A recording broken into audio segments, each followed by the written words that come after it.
এই দলে আমরা যদি বলি তাহলে তামিম, সৌম্য এবং সাইফ, এরা তিনজন ওপেনার। তো সাইফ অনেকদিন ধরেই ফর্মে নেই, তিনি অফ ফর্মে আছেন, এবং সৌম্যকে পাকিস্তান সিরিজে কোনো ম্যাচেই নামানো হয়নি, আমরা তাকে একাদশে দেখতে পাইনি।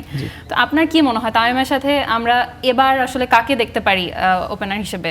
অ্যাকচুয়ালি তামিমের সঙ্গে হয়তো বা ওপেনার হিসেবে আমার চয়েস থাকবে আসলে সৌম্য সরকার। কিন্তু অনেক পরীক্ষিত ছেলে, সে অনেক ট্যালেন্ট, তার ভিতরে অলরাউন্ডিং পারফর্মের একটা ব্যবস্থা থাকে, ও অলরাউন্ডিং পারফর্ম করতে পারেন।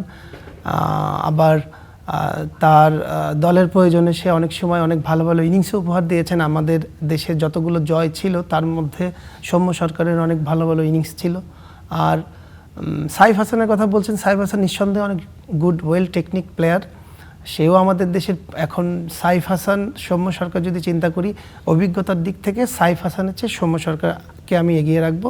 তবে সাইফ হাসানকে যদি আমরা মনোযোগ দিই, সে অবভিয়াসলি ভালো করবে। আমরা সাইফ হাসানকেও পিছিয়ে রাখতে চাচ্ছি না। অভিজ্ঞতা অনুযায়ী চিন্তা করলে সৌম্য সরকার আমার কাছে গুড চয়েস।